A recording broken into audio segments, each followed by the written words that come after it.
You're thinking, now what's the appropriate response to that? They're saying about a devil inside a church. Do I clap? Do I gasp? I'm not sure what the appropriate response is. I remember when that song came out, I was in high school. And it really speaks to this idea, there's something in me and in you that we don't want anyone else to know about. The devil version of myself. We might say the dark version of myself. My secret self. I can't believe I said that. I can't believe I felt that.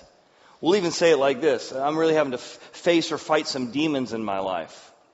There's this reality that there's a darker version of us. There's an evil version of us that's more fearful than we want to admit, more worried than we want to admit, more addicted to other people's approval than we want to admit, gets angrier than we'd ever want to admit. In our series Plotline, we're looking at different books that bring out realities, these classic timeless stories that bring out our ultimate story. And no book does that better than Dr. Jekyll and Mr. Hyde. Dr. Jekyll and Mr. Hyde proposes that there is a devil, a Mr. Hyde in all of us. And though we may try and hide the Hyde, it's there, lurking. Given the right circumstance, given the right tension point, given the right argument, it comes out of us. But in case you didn't read the book, or in case you don't remember the book, we thought we'd start with a retelling of the book, and then we're going to dive in at what we can learn from this book that speaks to deeper truths in all of our lives. Let's watch.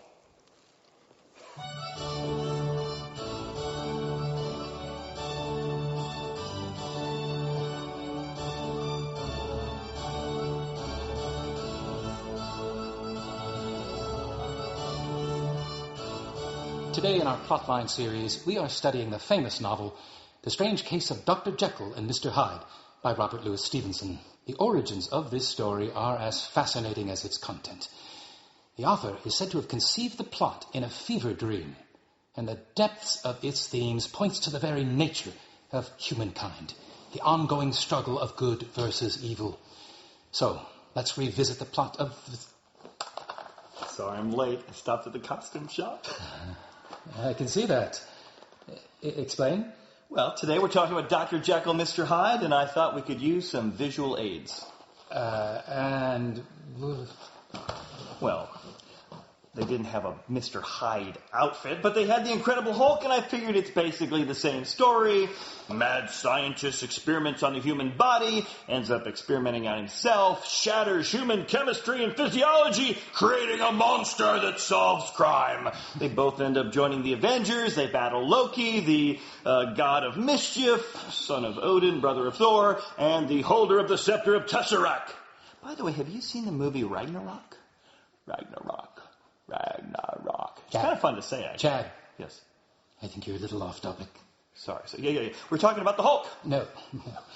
I was talking about Dr. Jekyll and Mr. Hyde. But I tell you what, let me read the summary, and we can talk about Ragnarok in a minute. Cool. The Strange Case of Dr. Jekyll and Mr. Hyde by Robert Louis Stevenson begins with a conversation between the stately gentleman, lawyer Dr. Utterson, and his cousin Enfield, a connected man about town. They are remarking on the recent events involving the death of a young girl who was trampled by a strange man named Mr. Hyde. Enfield witnessed the crime and pressed Hyde to compensate the family for their loss. The family receives a check from Dr. Jekyll, a prominent and well-regarded member of the community. Puny human! Me read summary! Yes! Dr. Jekyll make potion to cure evil urges, but make him into a monster, like Hulk, named Mr. Hyde. Mr. Hyde become more and more out of control. Jekyll try harder and harder with potion. Finally, he take cane from Jekyll, and he kill someone. Jekyll can't control when he turn into Mr. Hyde! I'm beginning to think you can't control yourself.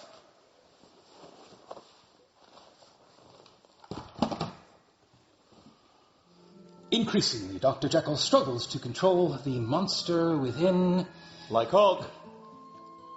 And confides in a friend and colleague, Dr. Lanyon, about his failed experiment and the evil split personality that's been unleashed. When Lanyon witnesses Jekyll's transformation into Hyde, he dies from shock.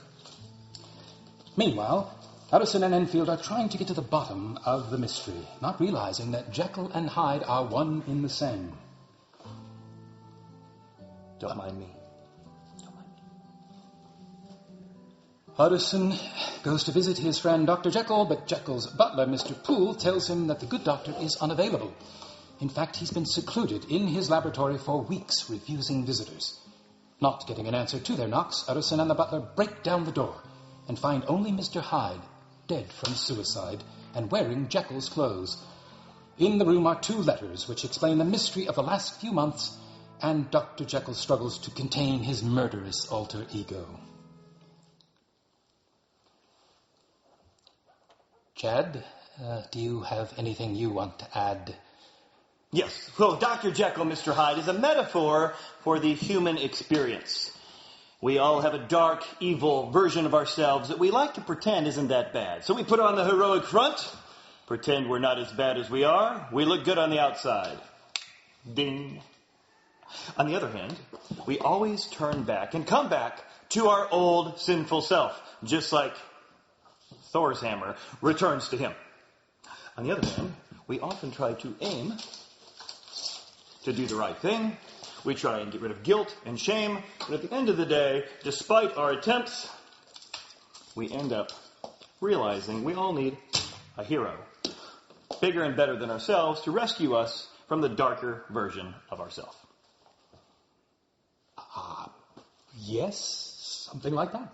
So, now can we talk about Ragnarok? No.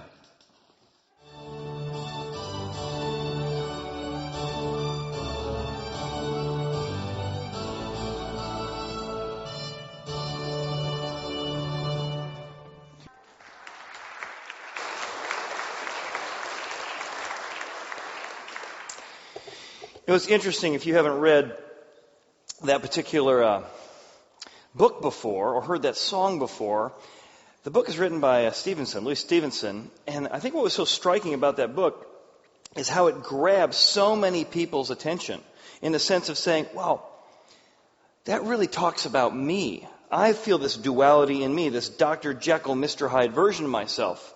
And when he wrote the book, he was very sick as a child. And because of that, he couldn't hang out with his kids, and he couldn't hang out with his fellow friends in school. He had a private tutor that tutored him at home. And because he found himself alone a lot, he became a writer of what we know as Treasure Island. And eventually, one night while he's sick in a fever pitch, he writes a book known as Dr. Jekyll and Mr. Hyde. And as people began to read the book, they said, you know what, there's a version of me that I don't want to admit that does come out at times. And I want to propose that one of the themes of the book that I want to develop today as I look at sort of how we live our life is that we all know that there's a version of us that we don't like, so much so that we try to hide the Hyde, don't we? We try and hide the Hyde. We don't want people to know how insecure we can be, how angry we can be. We don't want people to know how annoyed we get, how impatient we get. We hide the Hyde. We think we're more valuable than we really are. We think we're the exception to the rules. We think we can do whatever we want. And then when we get found out, we hide it. We try and pretend it's not there. We even try and disguise the Hyde. I'll give you an example. My wife calls me up this week, says, hey, I want you to pick up something from Kroger on the way home. I'm really in a rush. I pull over into Kroger. Every one of the parking lot's full. And I'm really I'm in a hurry. So on my way, I'm like, okay, but all of the handicap spots are open. Now, being a special needs dad, there's not a lot of perks, and there's a lot of challenges of being a special needs dad. But one of the perks is that handicap sign that hangs from the rearview mirror. So here's how it goes. Now, I'm not the kind of person who would take a handicap spot. Or am I? I really am in a hurry. And after all, there's not a lot of perks of being a special needs dad. This is one of the perks. For all the things I put up with, all the things I'm challenged by, I think I could engage in this. And by the way, it's not like I'm taking all the spots. There's plenty open. They're not using them anyway. So I pull up to the very front spot. Oh, it feels awesome. And I get out and people look at me. And I even sort of do this for a second. Make my way again. And I'm thinking to myself, like, what's wrong with me? But okay, so I rush in, I get my stuff, suddenly I'm sprinting, get all my stuff, I run back out. As I'm coming out the Kroger door, I'm heading toward the car, I got 10 feet to get to the car, 2 people from Horizon. Hey, Chad, it's good to see you. Hey, it's good to see you too. Yeah, see you at the weekend for church. I get to my car, they're still looking at me. I walk past my car. Yeah, I walk back to another car and another car. Yeah, we'll see you. Then I go back to my car. I got to get back in there. So here it is. I'm not the kind of person who would do that. But then there's the shame, the guilt, the hiding of that version of ourselves. And we all have hundreds of these. And the last thing we'd want to do is have people find out about that version of ourselves or tell it to 500 people on a Sunday morning.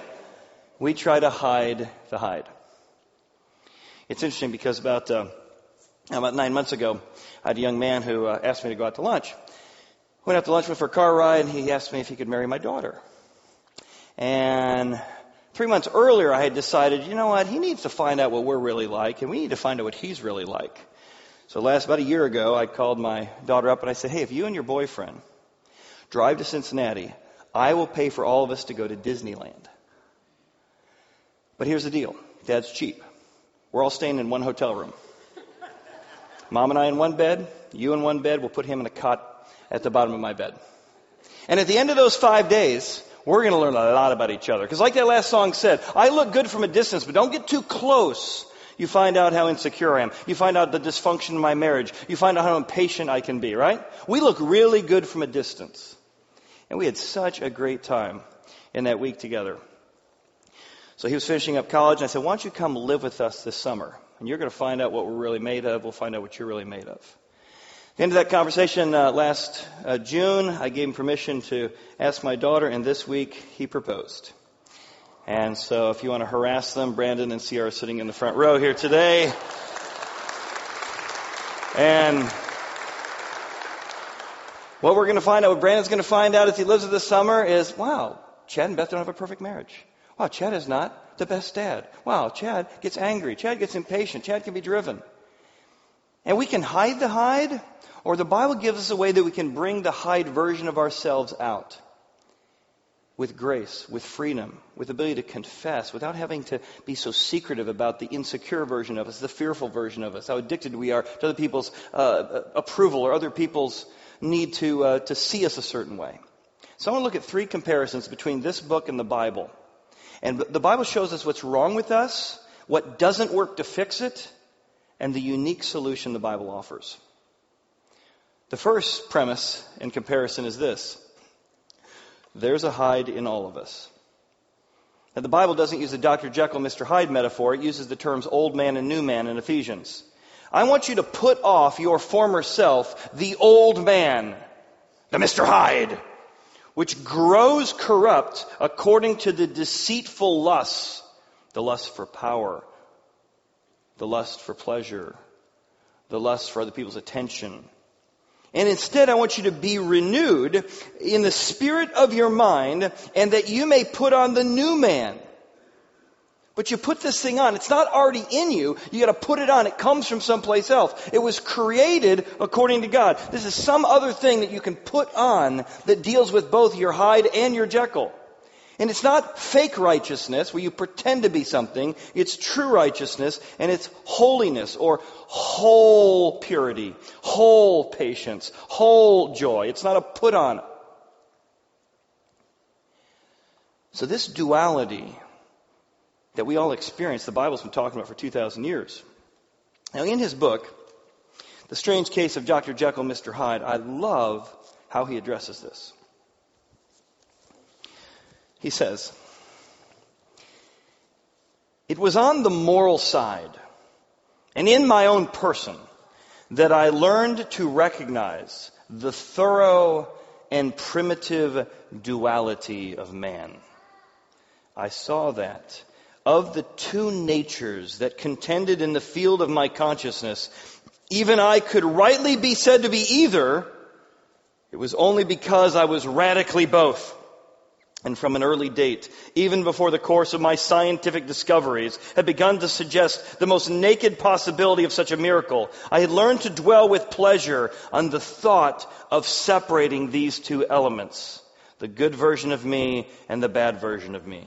If each could be housed in separate identities, life would be relieved of all that was unbearable.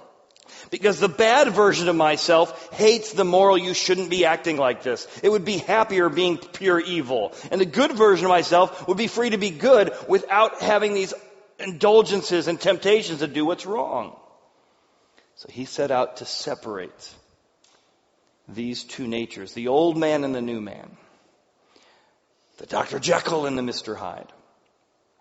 But what's interesting is that many of us really reject this principle. No, there's not a Hyde in me. Oh, there's a Hyde in my spouse. There's a Hyde in my son. There's a Hyde in my mother-in-law. Oh, there's a Hyde in my cousin. But not me. We really are fundamentally committed to the belief that we're basically good people. And I say this all the time when we're dealing with couples who are heading to marriage. You think you're basically a good person until you get married. And you find out that you are basically a good person as long as you get what you want. But when you don't get what you want, that's when you find the Hyde that's in you. You're far more impatient than you realize. You're far more critical than you realize. You're far more unkind than you realize. You're far more driven than you realize. And yet we really do believe that we're basically good people. And yet the evidence all around us suggests otherwise. There's a Hyde version of us, a duality within us. There was an article several months ago from Facebook. And Facebook confirmed that they observed this very thing. There's 650 employees in London. And their job every day is to delete vile, inappropriate, angry, sexualized, outside of the code of conduct of Facebook tweets. One millennial who worked there said, "I didn't have a lot of faith in mankind before I worked here. Now I have none." He said, "I cannot believe all cultures, all people of all places, the vile, arrogant, proud, demeaning things that come out of human beings and post it for the world to see. From beheadings that make many of them leave this room to go weep, to suicide and they're having to call to help somebody who's in danger. There's a Hyde in all of us." Interesting, they did a study in a book called Blind Spots. It refers to a study done to see who's most prone to steal. So they decided to go to the local library and see what books are most prone to be stolen. What do you think? What books would be most prone to be stolen? This was a graduate level library with students in doing their doctorates, doing their masters, and undergrad. What they concluded and what they found is that the rate at which ethics books were missing from the shelves to the rate of the non-ethics books were 50 to 150% more. So the kind of ethics books only used by master's and graduate level students who are majoring in ethics or philosophy were 1.5 times more likely to be stolen. Well, those ethics classes are working out real well, aren't they? There's a Hyde in all of us. And what we do is we compartmentalize. The human psyche is so protective of trying not to admit it has a Hyde. It rejects all data that would suggest there's a Mr. Hyde, and it tries to prop up its Dr. Jekyll. Here's an example. Albert Speer. He was the right-hand man to Adolf Hitler. If ever there was a man who should admit or see the evidence around him that he's a scoundrel, that he's a Hyde, it would be him. But if you read his writings, not a chance. He referred to himself as Hitler's administrator. I didn't kill anybody. I just scheduled the killings. I didn't hate anybody. I just moved the machinery to make sure there was enough bullets there that day. And by compartmentalizing what he did as I'm just doing my job as an administrator, making business decisions, he was able to compartmentalize all the ethical implications of what he did. If you've never read Adolf Hitler's Mein Kampf, I'd recommend it. Because you need to understand how broken the human psyche is. Adolf Hitler does not think he's doing anything wrong. He talks about everything he's doing is because he loves his nation. And he wants to love them, help them become the best they can be by creating an Aryan race, the best kind of race. And what's in Adolf Hitler, to be delusional about what's broken in him is what's broken in me. I filter out all the material that suggests there's a Hyde in me, and I pull every little crumb that suggests how wonderful I am. So there's a Hyde in all of us. The second comparison is that there is a potion that unleashes Mr. Hyde. But this potion, the way the Bible describes it, is the very last thing you would imagine. What do you think is the potion that unleashes the Mr. Hyde? Circumstances, not getting what you want, those are certainly true. But the Bible says the biggest potion that will unleash and reveal the Hyde in you is actually the Ten Commandments, the Golden Rule, the law, trying to keep. But sin, the Dr. Hyde version, Mr. Hyde version of this, takes opportunity every time you see the commandment. And the commandment, this good commandment, the golden rule, the Ten Commandments, the Bible, the right thing, the shoulds I should do, those are good. But even when I'm told the right thing to do, it produces in me, what does? Those commandments produce in me all manner of evil. For apart from the law, sin was dead. It settled down. I looked good. But then when I tried to keep the law, I found out how bad I really was. It's like, I don't think I believe that. I'll give you an example. You're walking in a park, having a good time, just enjoying the day. You've got plans of going here. Suddenly you see a sign that says, stay off the grass. I wasn't even thinking of going over there. But who do they think they are? They can tell me what to do. I wonder what they're hiding over there. I wonder why I can't stay in the grass.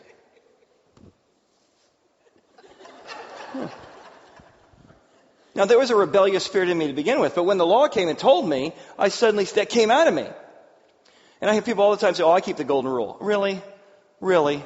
You give to people the way you give to yourself? Oh, is that the golden rule?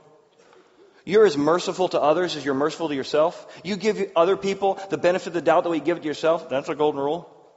Just try and keep the golden rule for a day. And what you're going to find out by the end of the day is, I am far more a Mr. Hyde than I am a Dr. Jekyll. And then you find out when the Bible says, did you know that in God's top 10 list, it's actually more like a top 1,000 list? So we got a list like, at least I'm not a serial killer or a serial rapist. That's why I'm such a good person. That's when you're unkind. That made the list. When you're unloving, when you're impatient, when you're disobedient to your parents, when you're coveting. Try going a day and tell yourself, I'm not going to covet, I'm not going to covet, I'm not going to covet, I'm not going to covet. All day long, what are you doing? Focusing on coveting. The more you focus on not coveting, the more you find yourself obsessed with coveting. And it becomes the potion that unleashes even a darker version of yourself. And again, let me show you how Stevenson says it. This is the moment he first realizes that this potion he drank unleashed the Hyde version of him. The most racking pangs succeeded, a grinding in the bones, deadly nausea, and a horror of the spirit that cannot be exceeded at the hour of death or of birth. Then these agonies began swiftly to subside, and I came to myself as if out of a great sickness. There was something strange in my sensations, something incredibly new, and from its very novelty, incredibly sweet.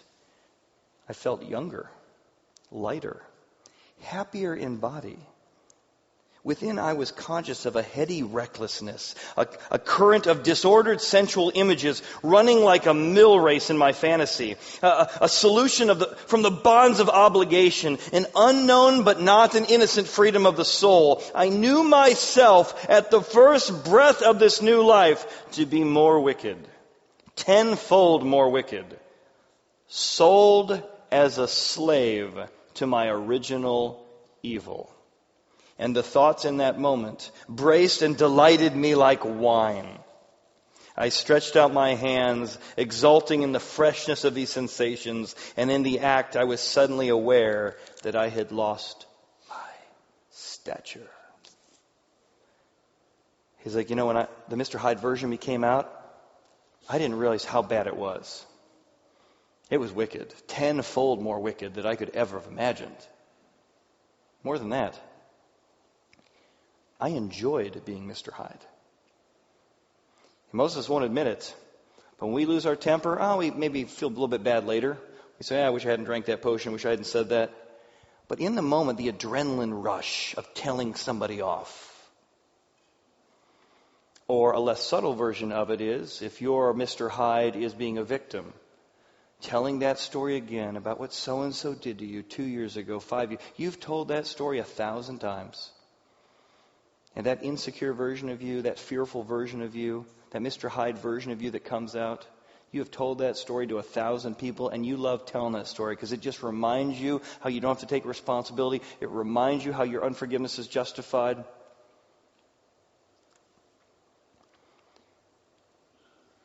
And do you see what he said? He said, I am sold as a slave to my original intent. That verbiage comes right out of the Bible. The Bible says what's really broken in us is that we were slaves to evil. It's not just a choice. It is a choice, but it's more than a choice. Is it a disease? Yes, but it's far worse than that. It's not just a disease because you're responsible for it. It's a disease. It's a choice. It's also a power that comes over you. You're enslaved. And you think, no. If you just give me a few more chances, I'll Jekyll my way out of that Hyde moment. But every time you try and Jekyll your way out of your Hyde moment, what you find is Jekyll becomes Hyde again. And I don't need second chances. I don't need third chances. I'm enslaved to my impatience. I'm enslaved to my anger. I'm enslaved to my pettiness. I'm enslaved to my complaining. And the Bible says the only way to be unshackled from both your Mr. Hyde and your Dr. Jekyll who tries to justify himself is to re-enslave yourself to something else. To move from being enslaved to sin to being enslaved to God. You're always under something's authority. But there's one thing that you put yourself under His authority and you're freer. You're kinder. You can confess more. You don't have to hide as much. But you got to make the switch. First you got to admit I'm far worse than I think I am. And I can't Jekyll my way out of how bad I've been. And it's in there you start finding freedom. You ever thought about on Good Friday, like why on Good Friday, if Good Friday's part of your tradition and this particular week of Palm Sunday, why do people reflect on how brutally Jesus was beaten? The crown upon his head, the nails upon his wrists, the way his beard was ripped and spit upon, the way he was whipped and chunks literally coming out of his body from the whips. Why would well-meaning people spend time every year to reflect on that? And why did God, of all the times in history He could have sent His Son, why would He send Jesus to die during a time when crucifixion was in vogue? Because He wanted us to know He had to die brutally because that's how bad the bad version of us was and is. It's wicked, tenfold more wicked than we can even imagine. But here's where the good news comes. Jesus was so beaten on our behalf that when you accept His beating for your Hyde, you can stop beating yourself up. You look at the cross and say, it was sufficient. Now, most of us grew up in the kind of church where we go, yeah, it was kind of sufficient. It took care of original sin, but I got to work now. And what we really believe is that Jesus was beaten quite enough. If we could just beat ourselves up. We say things like this, oh yeah, I know God forgives me, but I could never forgive myself, which is your way of saying, Jesus' beating wasn't enough. I'm just going to beat myself up for what I did, what I said, and what I didn't do. And you're adding to the beatings. But the beauty of the cross and the beauty of the message of Christianity is you look at the brutality of His beating and you say, in light of what He was beaten on my behalf, He took the beating for the worst of the Chad version of Hyde within me. And that is why the greatest message of the Bible is that you can be separated from your Mr. Hyde. You can become the ultimate Dr. Jekyll.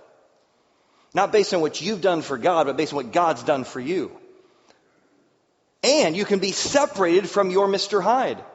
Here's the problem with focusing on the commandment. All day long you're saying, I gotta not lust, I gotta not lust, I gotta not complain, I gotta not complain, I gotta not complain, I gotta not covet, I gotta not covet. You could spend a whole week, a whole month, a whole year, and you haven't thought about God once. The whole focus of your life becomes the law. Gotta, should, gotta, didn't, gotta, more, didn't. And you're trying to Jekyll your way out of your Hyde moments, and you're never going to Jekyll your way out of it. Because all you're doing is focusing on the law. But when you shift your focus from the law to God, you still have a sense of what's right and wrong. But you don't lose that. But now it's God. You teach me how to live. God, you produce your righteousness in me because mine is tainted. God, I need your forgiveness for my Hyde moments. I found another one, God. Thanks for forgiving me for that one. God, here's another version of that. Thank you for extracting the pain. Thank you for extracting the condemnation. Thanks for extracting the poison. I want to give you 3 applications to understanding the Bible's main message that you can be separated, that God will no longer see you as your Mr. Hyde. He won't even see you as your Dr. Jekyll, because both are a problem. Jekyll is our tendency to try and prove to God we really are good and we're woefully adequate. Dr. Hyde is that version of us that does everything we can to rebel against God's authority in our life. They're both broken. That's why God gives us a brand new identity, a new man given to us by Him that separates us from our need to justify ourselves in our good works and on our ability to hide our bad works. It results in 3 things. Number 1, when you get this idea that you can be separated from your Mr. Hyde, number 1, you can stop protecting. You see, I hide the Hyde. I don't want you to know how screwed up I can be. But if I know that I'm separated from that version of me, then when I'm in a conversation with my wife, she says, I think you're doing this. I think you're being driven. I think you're being impatient. What is our tendency to do, right? To get defensive. No, I'm not. I'm not getting defensive. I'm not getting angry. I'm not getting mad. I can't believe you'd say that about me. And what are you doing? You're protecting. It can't be true that I would ever turn into that guy, right? You're protecting. I'm not insensitive. You're just being disrespectful. I'm not angry. Well, you sound angry. I'm not angry. And then we say it this way, you are making me angry. I'll tell you who brings out the Hyde. It's you. Well, didn't it come out of you though? No. I was a kind, nice person until you brought this up. When you understand that you can be separated from your Hyde, regular conversations, you can start, when you hear critique, instead of getting defensive, hiding your Hyde, protecting that version, you say, that might be true. Jesus died for an awful lot of stuff that I did. This might be one of those times. And it creates a little window, a little peek into your psyche to say, let me think about this. Rather than needing to defend myself, pretend that I'm better than I am, I'm open to feedback. I'm teachable. Because I'm not protecting. And that is why the old man, the Mr. Hyde, has to be crucified. He has to be killed with Jesus. You have to say, Jesus, when you die, you're dying for my Hyde. And when that happens, he's done away with. Doesn't mean you're not living with the reality of it, but God no longer sees you as your Mr. Hyde. You are separated from him. Therefore, you're no longer enslaved to him, to defend him, to protect him. Secondly, not only does it help you with protection, it helps you stop pretending. Now, look what he says. It's a great quote. He says, the only way to deal with Hyde is he's got to die. Right in the middle, there lay the body of a man, sorely contorted and still twitching. They drew near on tiptoe, turned it on the back, and beheld the face of Edward Hyde. He was dressed in clothes far too large for him, clothes of the doctor's bigness. The cords of his face still moved with a semblance of life, but life was quite gone. And by the crushed fill in his hand and the strong smell of kernels that hung upon the air, Utterson knew that he was looking on the body of a self-destroyer. He committed suicide. We have come too late, he said sternly. Whether to save or punish, Hyde is gone to his account. It only remains for us to find the body of your master. The reason Jesus came to die and to be raised is because we have a version of ourselves that needs to die and be raised with a new identity. We need to die to our Dr. Jekyll, who tries to justify ourselves, and die to our Mr. Hyde, and we try to pretend we're not as bad as we are. When we admit both, we find something better than either. We're far more Jekyll-y in God's righteousness than our own, and we're forgiven of shame and guilt and condemnation of all that was in our Hyde. Which is why one of the most powerful truths that happens is you can be free from perfectionism. See, perfectionism is a way in which you tell yourself, one, I can be perfect. Really? You can be perfect? Now, why are you trying to be perfect? You're trying to out-Jekyll your Hyde. In light of what I did in this little space, in this little spot of reality, I can control this piece, and this little piece is going to be perfect. You can be freed from perfectionism because now, because of what God's done for you at the cross, God sees you as perfect. So you can stop trying so hard to be perfect. He's made you perfect. And now you can respond to, in light of what He's done for me, by making me perfect based on what He's done, not what I've done, I want to live in gratitude to that. I want to live in alignment to that. Man, I no longer have to, I want to. Because if you struggle with perfectionism, you know the problem with perfectionism, right? You feel it. The burden. I've got to be perfect. And you know no matter how much time you spend, you always should have spent a little bit more. And you're driving yourself crazy. You're driving everybody around you crazy. Perfectionism is the attempt to try and out-Jekyll your Hyde. And the Bible says something really powerful here. It says that when you get the newness of the Spirit, you stop using the oldness of the letter, the law. You stop trying to do it on your own. And that's what perfectionism is. And every time you try and do it on your own, you drink the potion again of the letter of the law, and it produces even more Hyde in you. And lastly, you can stop pretending. You can stop pretending that you're better than you really are. You can stop pretending and pushing people away so they don't see how broken you are. Here's the most important verse in the whole Bible that I think most people who've grown up with Christianity have no idea this is the fundamental point. Romans 8:1. There is now, right now, not later when you get to heaven, right now, therefore, no condemnation. When most people think of religion or Christianity, they think, oh, condemn, condemn, condemn. I go to church, big blanket of guilt, I'm covered for another week, sin, sin, sin, another blanket. Because of what Jesus did on the cross, there can be now, therefore, no condemnation for you in Christ Jesus. How is that possible? You're separated from your Hyde. You're separated from your need to Jekyll yourself. You're a new person. God makes you fully forgiven, fully righteous. That's how He sees you. And now you don't have to pretend you're something you aren't. He goes on in that chapter and says, now nothing can separate you if you believe this message and accept this message. Nothing can separate you from the love of God. Not height, nor depth, nor principality, nor power, not things to come or things that were. As you approach this Easter, would you love to live with no condemnation? Because now you can actually confess that you do stuff wrong because it's not tied to condemnation. You can be more honest, less secrets, more true. You're never surprised to find out how petty you are. Are you surprised to find out how petty you are? Because when you get the main message of the Bible, the reason you're surprised, the reason you defend that version of yourself is because it comes with shame and guilt. But if you could extract the shame and guilt, you could bring that version of you out. I have a friend of mine who's a psychologist. He's pastored thousands of couples, a lot of them in ministry. He said, you know the people who have the biggest struggles in their marriage? I said, no, tell me. He said, I'll be sitting in the counseling office.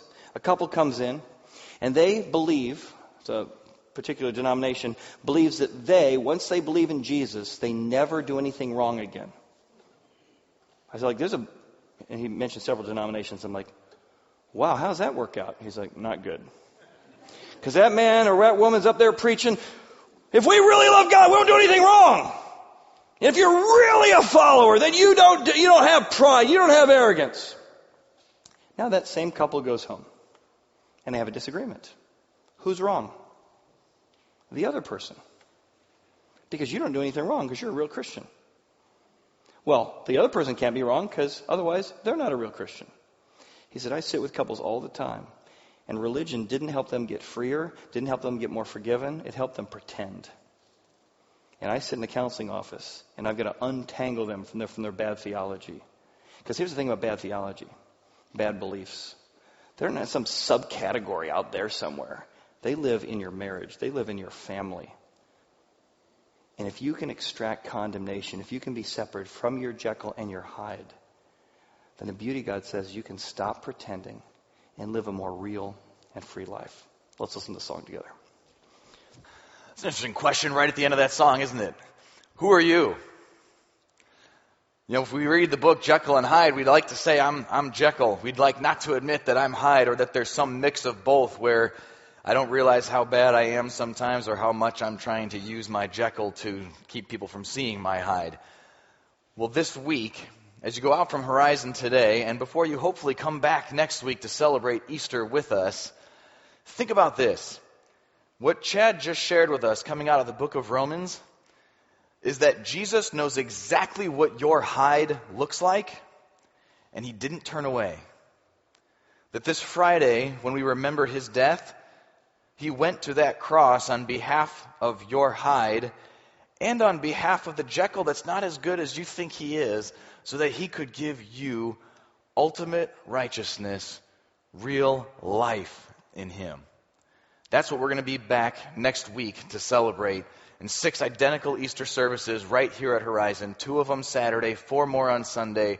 The kids' Easter egg hunt is also on Saturday. If you don't have tickets to one of those services yet, or if there's a friend who you think, you know what, this person that I care about, we've been talking about this, and they need to know how much Jesus can rescue them from their Hyde. Not because you go around to your friends and say, hey, you know, you got a pretty nasty Hyde yourself, but because you know it for yourself, right? Then please come to the table down by the fireplace. We'll see if we can help you out. If you do have tickets that you're not going to use, either because you're not going to be here or because you realize you don't need as many as you took, would you please bring those back, because we'd be able to give those out to other people then as well. So thank you for being here for Plotline today, and we look forward to celebrating the death and resurrection of Jesus Christ with you again next week. Thanks for being here.